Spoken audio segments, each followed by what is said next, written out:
오늘 우리에게 주시는 하나님의 말씀은 사무엘하 6장 12절에서 23절까지 말씀입니다. 누군가가 오베데돔의 집에 하나님의 궤를 보관하였기 때문에 주님께서 오베데돔의 집과 그에게 딸린 모든 것에 복을 내려주셨다는 소식을 다윗 왕에게 전하였다. 그리하여 다윗은 기쁜 마음으로 가서 하나님의 궤를 오베데돔의 집에서 다윗 성으로 가지고 올라왔다. 궤를 옮길 때 그는 큰 축제를 벌였다. 다윗은 주님의 궤를 맨 사람들이 6걸음을 옮겼을 때 행렬을 멈추게 하고 소와 살찐 양을 제물로 잡아서 바쳤다. 그리고 다윗은 모시로 만든 에봇만을 걸치고 주님 앞에서 온 힘을 다하여 힘차게 춤을 추었다. 다윗과 온 이스라엘 가문은 환호성을 올리고 나팔 소리가 우렁찬 가운데 주님의 궤를 옮겨왔다. 주님의 궤가 다윗 성으로 들어올 때 사울의 딸 미갈이 창밖을 내다보다가 다윗 왕이 주님 앞에서 뛰면서 춤을 추는 것을 보고 마음속으로 그를 업신여겼다. 그들이 주님의 궤를 들어다가 다윗이 궤를 두려고 쳐놓은 장막안 제자리에 옮겨 놓았을 때 다윗이 주님 앞에 번제와 화목제를 드렸다. 다윗은 번제와 화목제를 드리고 나서 만군의 주님의 이름으로 백성에게 복을 빌어주고 그곳에 모인 온 이스라엘 백성에게 남녀를 가리지 않고 각 사람에게 빵 한 덩이와 고기 한 점과 건포도 과자 한 개씩을 나누어 주었다. 그런 다음에 온 백성이 각각 자기들의 집으로 돌아갔다. 다윗이 자기의 집안 식구들에게 복을 빌어주려고 궁전으로 돌아가니 사울의 딸 미갈이 다윗을 맞으러 나와서 이렇게 말하였다. 오늘 이스라엘의 임금님이 건달패들이 맨살을 드러내고 춤을 추듯이 신하들의 아내가 보는 앞에서 몸을 드러내며 춤을 추셨으니 임금님의 채통이 어떻게 되었겠습니까? 다윗이 미갈에게 대답하였다. 그렇소. 내가 주님 앞에서 그렇게 춤을 추었소. 주님께서는 그대의 아버지와 그의 온 집안이 있는데도 그들을 마다하시고 나를 뽑으셔서 주님의 백성 이스라엘을 다스리도록 통치자로 세워주셨소. 그러니 나는 주님을 찬양할 수밖에 없소. 나는 언제나 주님 앞에서 기뻐하며 뛸 것이요. 내가 스스로를 보아도 천한 사람처럼 보이지만 주님을 찬양하는 일 때문이라면 이보다 더 낮아지고 싶소. 그래도 그대가 말한 그 여자들은 나를 더욱더 존경할 것이요. 이런 일 때문에 사울의 딸 미갈은 죽는 날까지 자식을 낳지 못하였다.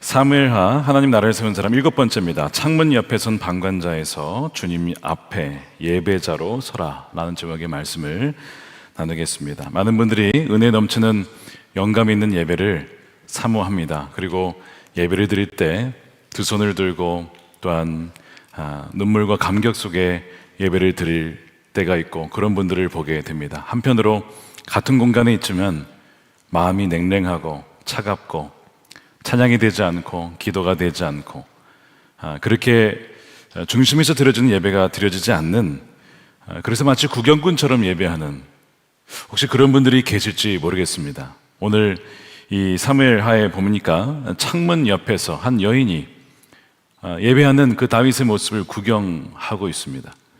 안타깝게도 다윗은 정말 그 임재 가운데 기뻐하며 춤추며 예배하고 있는데 이 미갈이라고 하는 이 사울의 딸, 거기에 참여하지 못하고 마치 그 예배하고는 아무런 상관이 없는 것 마냥 심지어는 부정적인 비평을 하고 있는 그런 대비를 보여주죠. 오늘 본문에 보니까 더 정확히는 이 다윗의 춤을 추는 것을 보면서 그를 업신여겼다, 이렇게 성경은 기록합니다. 16절 후반부인데요, 사울의 딸 미갈이 창을 밖을 내다보다가, 그러니까 그런 예배가 드려짐에도 불구하고 별로 그 하나님의 괴가 오는 거에 관심이 없던 여인입니다. 밖을 내다보다가 다윗 왕이 주님 앞에서 뛰면서 춤추는 것을 보고 마음속으로 그를 업신여겼다는 거예요. 그리고 영어 성경에 보니까 despised라고 해서 경멸했다. 여러분 생각해 보세요. 이게 뭐 그렇게 경멸할까지의 일입니까? 아무리 뭐 왕이 춤을 추다가 옷이 좀 그렇다 하더라도 이게 뭐 경멸할 정도는 아닌데 왜 미갈은 그렇게 그 예배하는 다윗의 모습을 보면서 이해하지 못하고 심지어 이렇게 마음속에 그를 업신여기게 되었을까요? 이 두 명의 모습이 대조가 되죠. 춤추며 예배하는 다윗과 그 모습을 전혀 이해하지 못한 채 방관자의 입장에 서 있는 미갈의 모습 말입니다.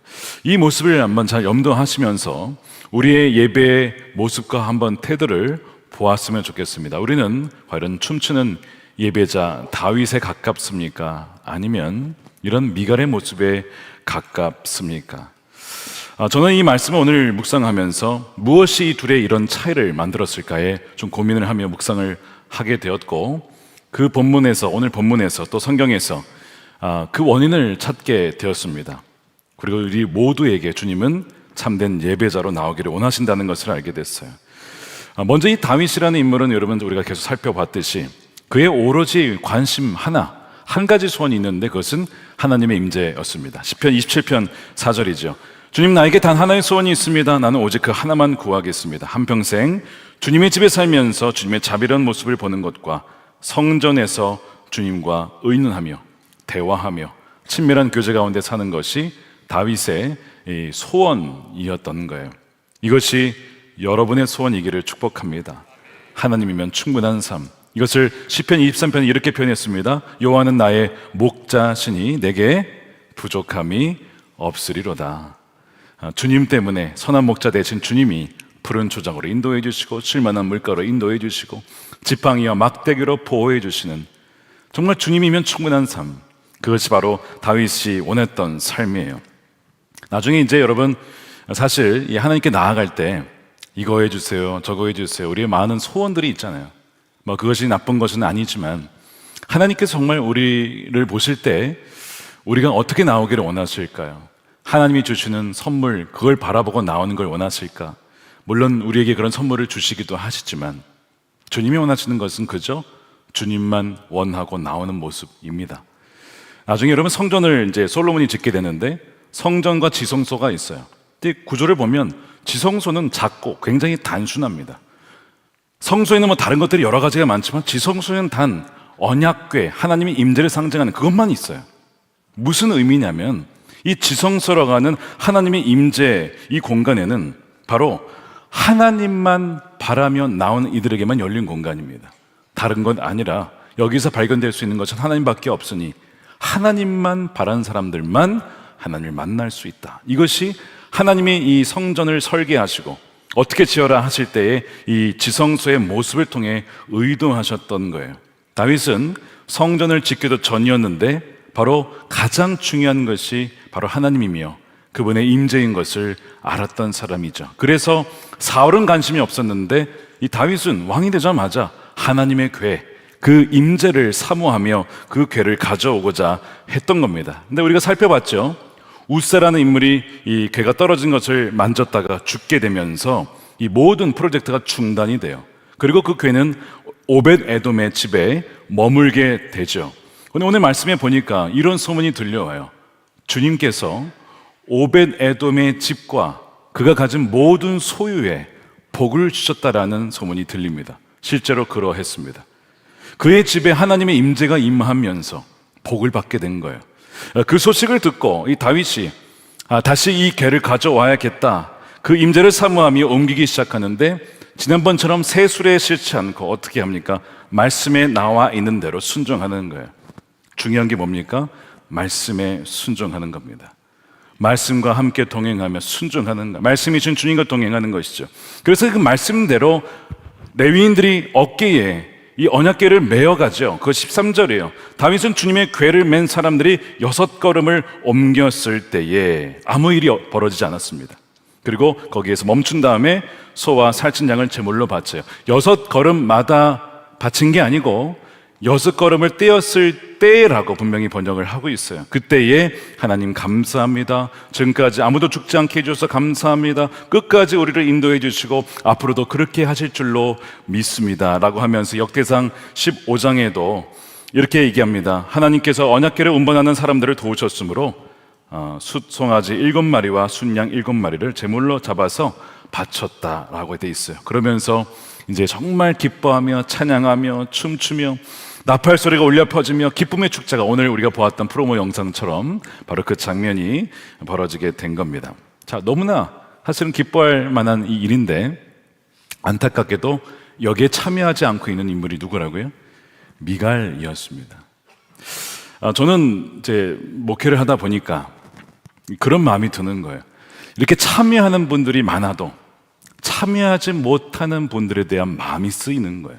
그러니까 오늘 본문을 읽어도 다윗이 찬양하는 것도 너무 귀한데 왜 미갈은 여기에 참여하지 못했을까? 왜 미갈은 그냥 이 궁전에서 머물러 창 밖을 내다보며 구경꾼처럼 이걸 봤을까? 함께 참여했으면 얼마나 좋았을까?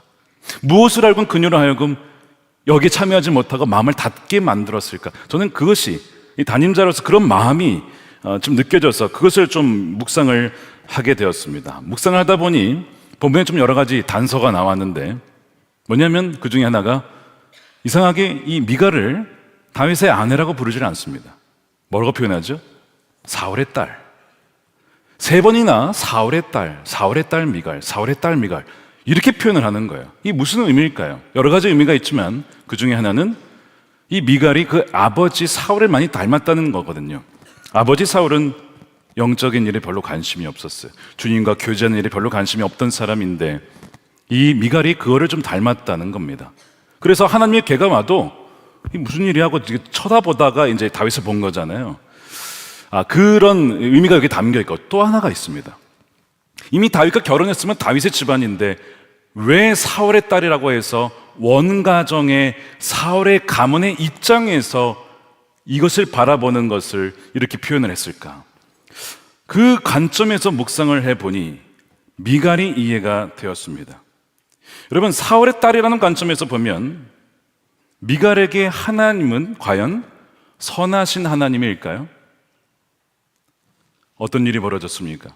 그녀가 보기에 하나님은 자신의 아버지 사울의 왕위를 빼앗아서 다윗에게 넘겨준 하나님입니다.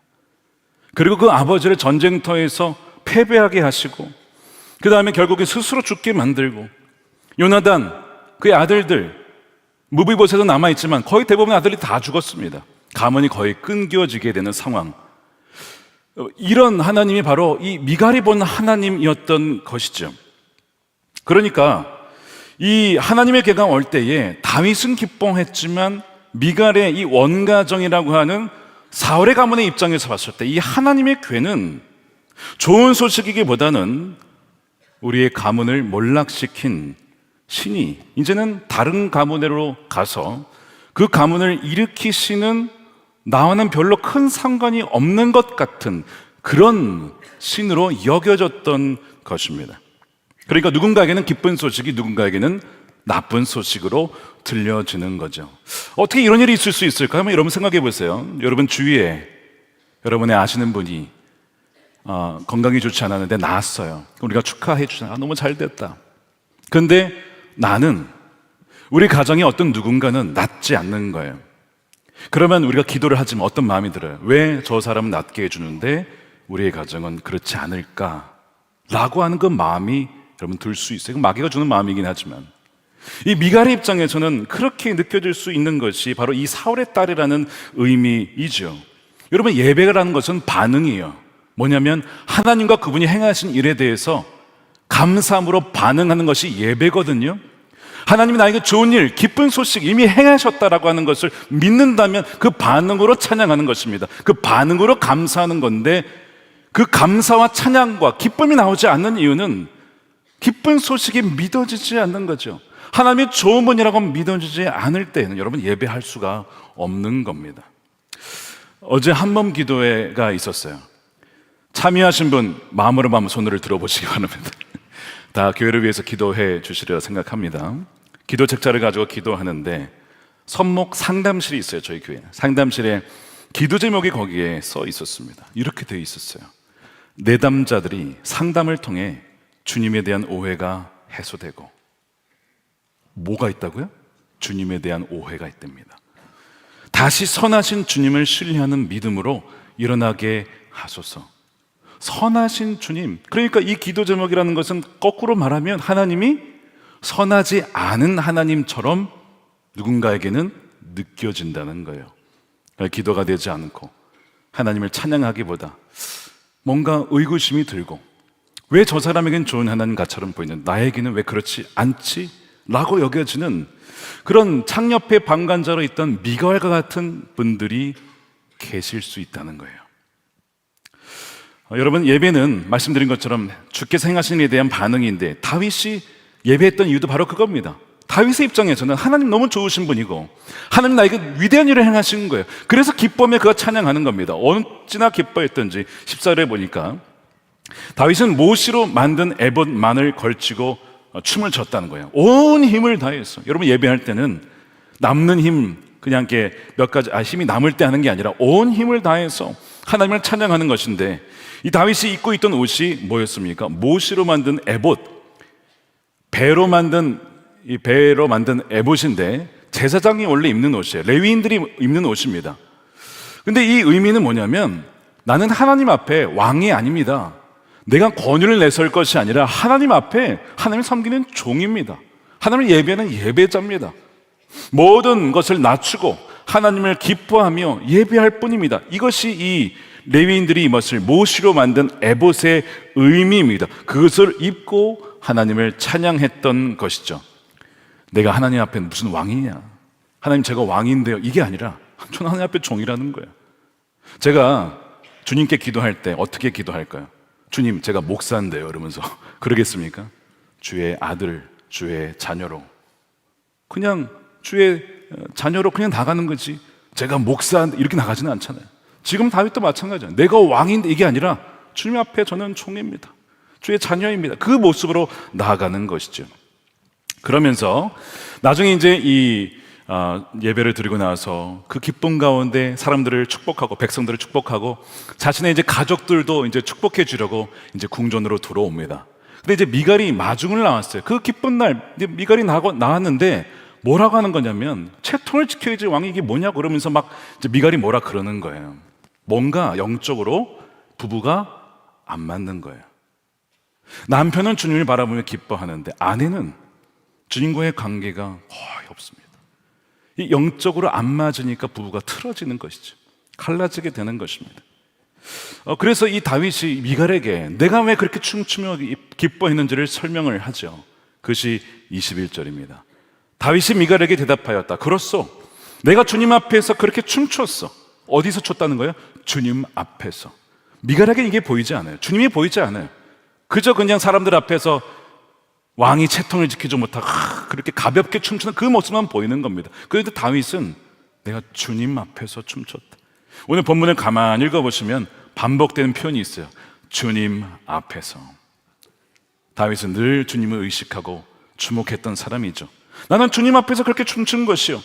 왜 그런가? 주님께서는 그들의 아버지와 그의 온 집안이 있는데도 불구하고 그들을 마다하시고 나를 뽑으셔서, 나를 선택하셔서 주님의 백성 이스라엘을 다스리도록 통치자로 나귀들로 세워주셨소. 그러니 나는 주님을 찬양할 수밖에 없는 것이요. 나는 언제나 항상 주님 앞에서 기뻐하며 될 것이요. 항상 기뻐하라. 쉬지 말고 기도하라. 범사에 감사하라. 다윗이 그렇게 하겠다는 거예요. 이거 하라고 한다고 이게 되겠습니까? 그런데 주님이 나를 택하신 것이 얼마나 감사한지. 나는 그냥 이걸 찬양할 수밖에 없다는 거예요. 무엇을 하든지. 이번 예배라는 것은 응답이니까 기쁜 소식, 나에게 행하신 이들이 믿어진다면 그에 대한 반응으로 감사가 나오는 거예요. 여러분들에게 최근에 누가 잘해주신 분이 있습니까? 건져주신 분이 있습니까? 위기에서 너무나 감사합니다. 너무 감사합니다. 그렇지 않겠냐고. 근데 마치 하나님께서 정말 이 다윗을 건져주셨잖아요. 여러분, 다윗은요 베들레헴 출신이에요. 그냥 이 시골, 지금도 가보면 베들레헴이 완전 시골입니다. 거기에 목동으로서 그냥 평생 양만치다가 죽을 그런 사람이 바로 이 다윗이었습니다. 부모님도 다윗을 인정하지 않았어요. 시편 27편 읽어보시면 부모는 나를 버렸을 때 이런 식으로 고백하는데, 그래서 이 사무엘이 왔을 때 형들은 다 불렀는데 다윗은 안 불렀잖아요. 집에서도 인정받지 못한 아들. 그렇지만 하나님께서는 뭐라고 했냐면, 그 들판에서 양을 치며 하나님을 주목했던, 시선을 맞췄던 다윗을 보며 내가 한 왕을 보았느니라 했잖아요. 사무엘상 16장에 주님과의 시선이 마주친 거예요. 내 한 왕을 봤어.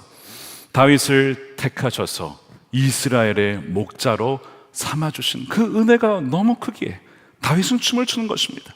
시편 78편 70절입니다. 주님의 종 다윗을 선택하시되 양의 우리에서 일하는 그를 뽑으셨다. 암령을 돌보는 그를 데려다가 주님의 백성 야곱과 주님의 유산 이스라엘의 목자가 되게 하셨다. 이것이 너무 감사한 것이죠. 이것이 다윗에게 기쁜 소식이요, 하나님은 너무나 선하신 좋으신 분이십니다. 근데 여러분, 이 일이 다윗에게만 벌어진 일일까요? 저와 여러분 모두에게 벌어진 일입니다.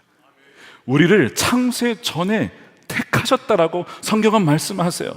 에베소 1장 4절 보십시오. 하나님은 세상 창조 전에 그리스도 안에서 우리를 택하시고 사랑해 주셨다는 거예요. 우리 모두는 택함받고 사랑받는 존재입니다. 예수님께서 세례를 받으실 때 어떠한 일도 행하지 않으셨을 때 뭐라고 하셨습니까? 하나님께서 이는 내 사랑하는 이요 내 기뻐하는 자라. 존재 자체로 사랑받는 존재라는 겁니다.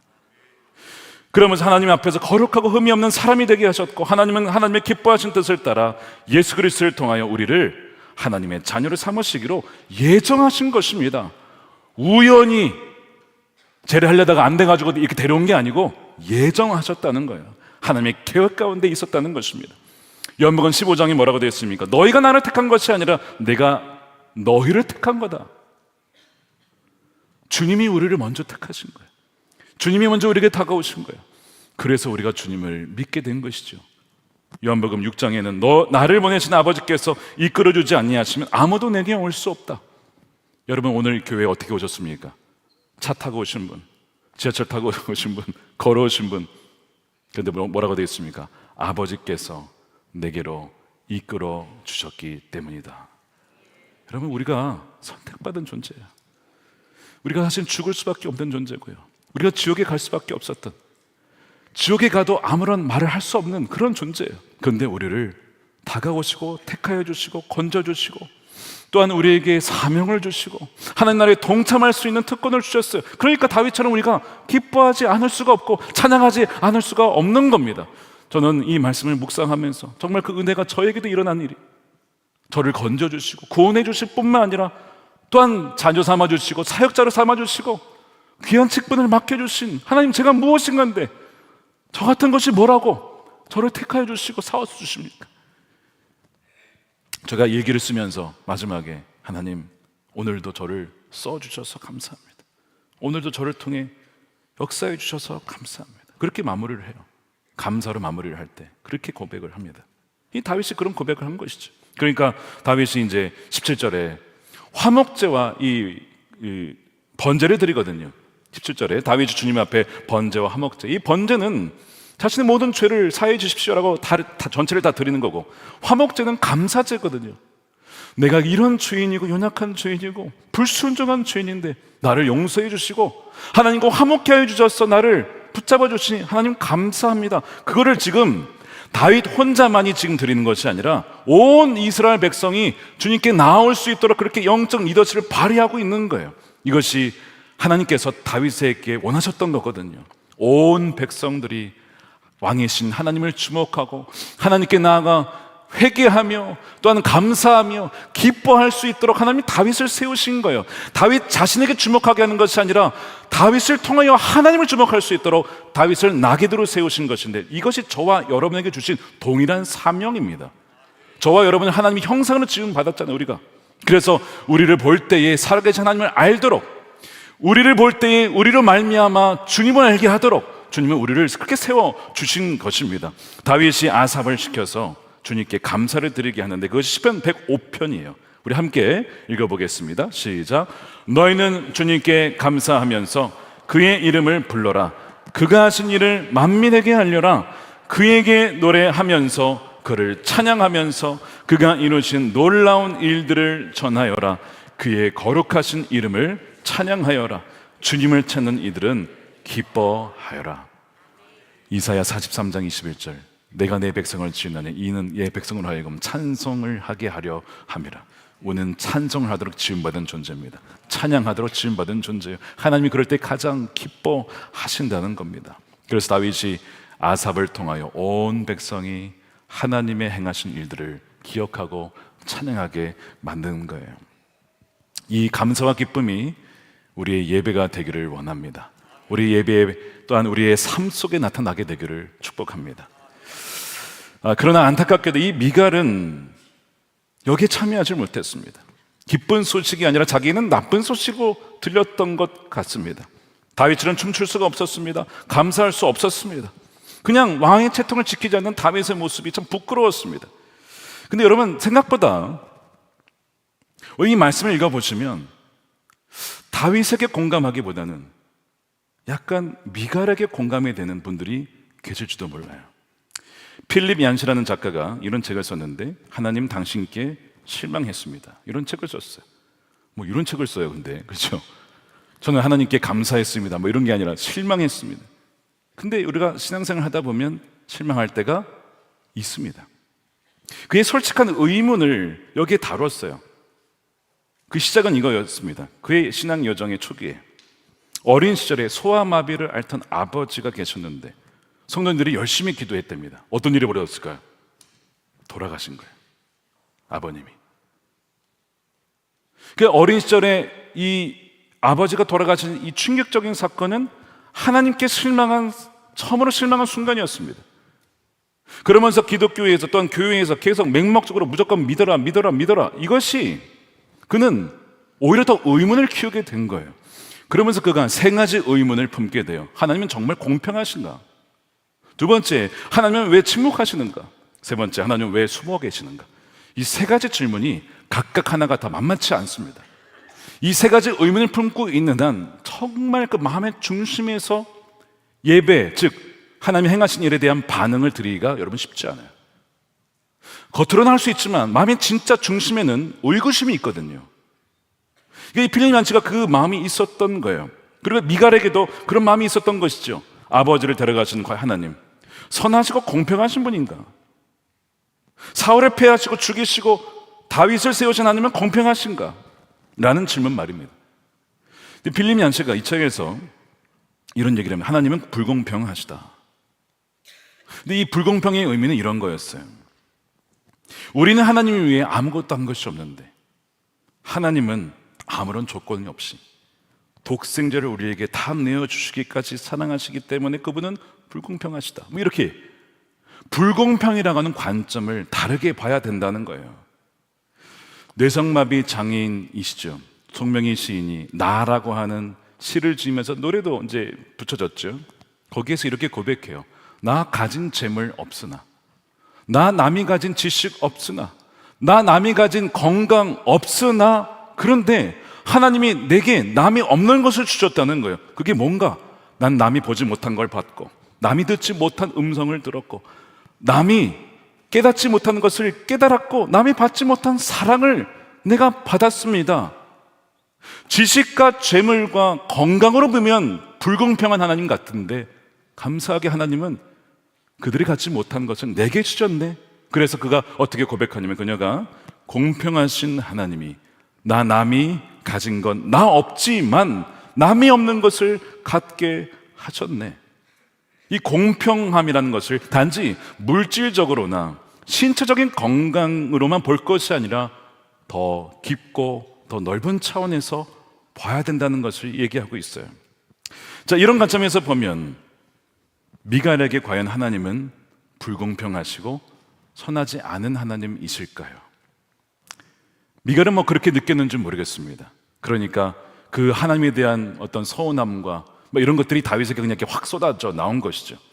근데 여러분, 미갈은요 굉장히 많이 은혜를 받은 사람입니다. 몇 가지만 제가 말씀을 드려볼게요. 먼저 미갈의 아버지 사울도 이름 없는 그냥 사람이었습니다. 그런데 하나님이 택하셔가지고 초대 이스라엘의 왕으로 삼아주셨어요. 이거 엄청난 은혜죠. 그래서 이 미가엘도 공주가 될 수 있었고 다른 사람이 받지 못한 특권과 보호를 받을 수 있었던 겁니다. 이것만해도 엄청난 은혜예요, 사실. 근데 더 나아가서 다윗이 미가를 자랑했어요. 그래서 다윗의 아내가 됐습니다. 여러분, 이보다 더한 또 어떤 은혜가 있습니까? 사실은 미갈은 마태복음 족보, 즉 예수님의 그 족보에 나올 수 있었던 여인임, 그렇게 선택받은 여인이에요. 엄청난 은혜이죠. 도중에 사울이 이제 막 이 다윗을 미우니까 둘을 갈라놓습니다. 미갈을 뺏어다가 다른 남자에게 줘버려요. 이런 일이 있었어요, 중간에. 그렇지만 다윗은요, 헤브론에 있을 때 미갈을 돌려달라고, 미갈을 데려오라고 다시 그 미갈을 찾아옵니다. 이 다윗이 굉장한 사랑꾼이었던 거죠. 사무엘하 3장 13절 보세요. 이 아브넬과 협상할 때 장면입니다.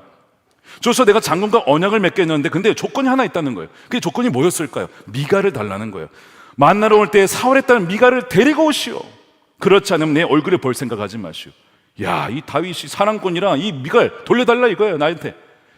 이렇게 사랑받은 사람이 누구라고요? 미갈입니다. 그 다윗의 아내 미갈이라고요.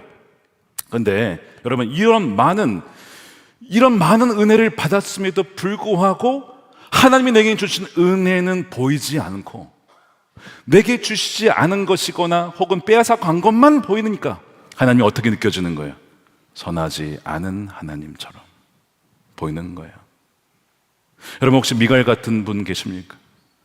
남은 있는데 내게 없는 것만 혹시 보고 계시지 않으세요? 왜 나에겐 이거 안 주시지? 그럼 그게 아니에요. 남이 없는 것을 내게 주신 게 있어요. 주님은 그걸 보라는 거예요. 난 너에게 남에게 주지 않은 그 특별한 무엇인가를 줬어. 이미 줬어. 너가 알지 못할 뿐이야. 사도 바울이 언제 한번 그랬죠. 저에게 육신에 가시가 있는데 이것만 좀 해결되면 좀 성교하기가 너무 좋을 것 같습니다. 하나님 저를 좀 고쳐주세요. 한 번, 두 번, 세 번. 그 사도 바울이 기도를 했는데 자기 병을 고치질 못해요. 주님 뭐라고 하시죠? 너의 은혜가 이미 족하다. 너가 약할 때에 너가 강한 것이기 때문에 내가 고쳐주지 않은 거야. 그러니까 우리가 볼 때는 서운하잖아요. 병을 왜 안 고쳐줄까? 다른 사람 다 고치는데 왜 내 병은 안 고쳐줄까? 근데 그 연약함 때문에 주님을 의지하게 되는 거, 이게 얼마나 은혜인가? 그걸 모르다가 깨닫게 된 거예요. 마찬가지입니다. 미갈에게 주어진 은혜가 너무 많았어요. 근데 미갈은 그것을 알지 못하는 거예요. 아니, 이제 오늘 마지막 절에 이렇게 돼 있어요. 이런 일 때문에 사울의 딸 미갈이 죽는 날까지 자식 낳지 못했대요. 아니, 다윗에게 뭐 이런 한마디 했다고 하나님이 그런 분이십니까? 이게 보여주는 것은 무엇이냐면 미갈과 하나님과의 관계가 틀어져 있었다는 거예요. 이렇게 끝나게 되지만 사실 여러분, 우리는 이제 복음을 들은 자들이잖아요. 그리스도 예수 안에서 모든 저주는 끊어졌잖아요.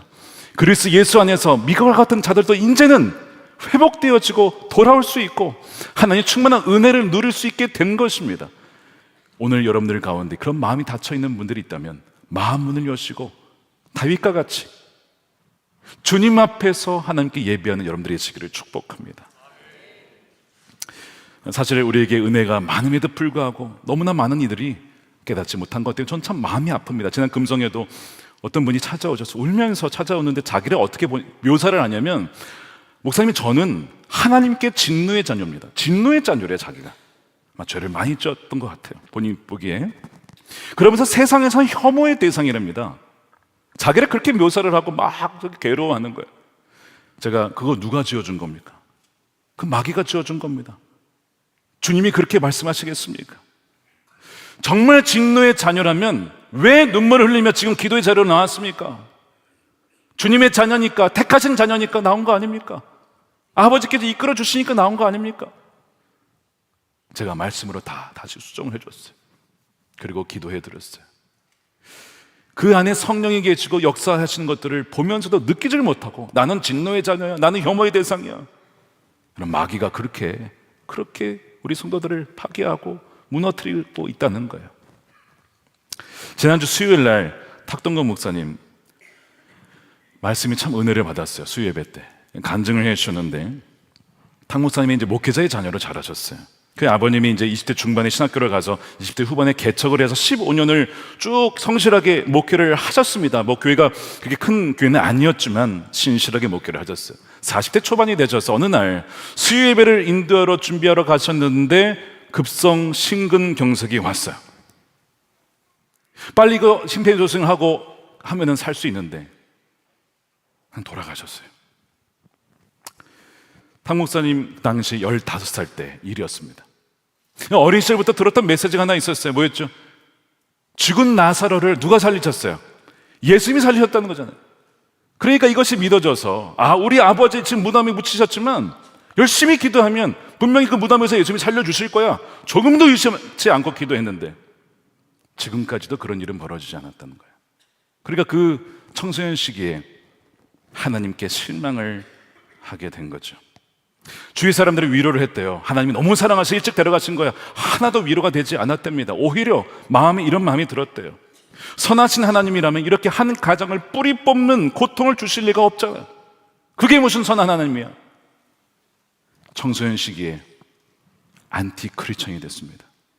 목회자의 자녀가 안티 크리스천이 되어서 믿는 사람들과 교회 사람들을 만나면 조롱을 한 거예요. 다 가짜인데 뭐하고 있는 거냐고. 남자 미갈이 되면서 업신여기며 경멸하며 그 청소년 시기에 그렇게 돼버리는 거예요. 그 먼저 가신 아버지 입장에서 얼마나 마음이 아프셨을까 싶습니다. 그의 마음의 실망과 원망이 숨뿌리가 된 거죠. 그런데 이제 그렇게 하면서도 마음 깊은 곳에는 하나님에 대한 어떤 두려움, 하나님이 우리 집안을 저주해서 이렇게 된 거야, 어떤 두려움이 있었대요. 시간이 꽤 흘러가서 어쩌다 보니 다시 예배당에 들어왔어요. 홀로 앉아서 십자가를 바라보고 있는데 그냥 갑자기 주체할 수 없는 이 눈물과 어떤 그 갈망. 자, 보세요. 하나님을 안 믿는데 하나님을 믿고 싶은 거예요. 여러분 그 마음 아시겠습니까? 하나님을 안 믿어지는데 믿고 싶은 거예요. 그 갈망과 눈물이 막 쏟아져 나오더래요. 그러면서 자신도 모르게 주님을 외치는 순간 통곡을 하며 울기 시작합니다. 그러면서 그의 내면에서 들려오는 음성이 이런 음성이었답니다. 여전히 내가 너를 사랑한다. 여전히 너는 내 사랑 안에 있는 거야. 난 너를 버리지 않았다. 너를 떠나지 않았다. 별거 특별한 얘기는 아니었지만 그런데 그 음성이 뭐라고? 그의 강팍했던 심령이 확 녹아지면서 굳은 마음이 녹아지면서 그때 그의 안에 믿음이 들어가기 시작했다고 해요. 그러면서 어려운 일이 닥쳐도 주의 사랑은 변함이 없어. 아버지의 죽음마저도 하나님의 은혜 가운데 있었음을 비로소 나중에 깨닫고 재해석이 되더랍니다.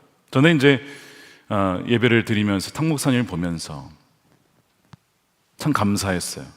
목회자의 아들인데 안티크리스천이 되었다가 그 어려운 일을 겪었지만 그러나 다시 그 아버지를 이어서 목회자가 된 것 그 자체가, 그의 삶 자체가, 그의 존재 자체가 엄청난 메시지인 거예요. 그래서 너무 감사했고 탕 목사님이 다시 보이기 시작했습니다. 물론 귀한 목사님이지만 목사님 존재가 자체로 엄청난 메시지다.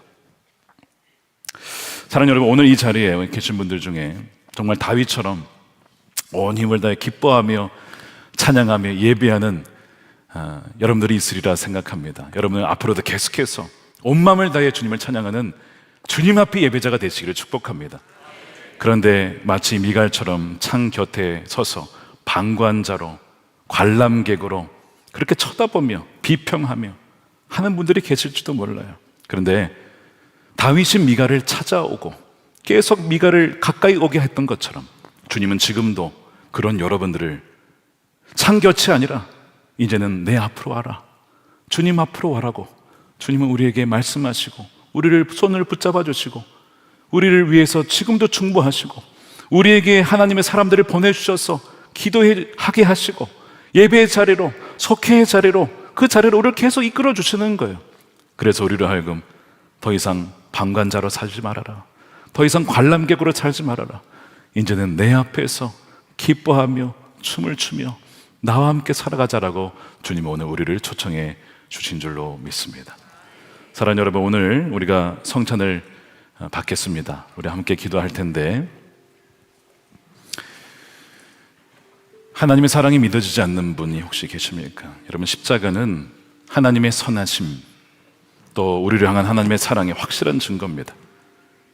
피와 살을 쏟으시고 찢으시고 오늘 위해 내려주신 사랑, 그 성찬을 우리가 받을 때에 빵과 포도주는 주님의 몸과 피를 우리가 눈으로 보고 만지고 또한 그것을 온몸으로 맛보는 살아있는 예배인 거죠.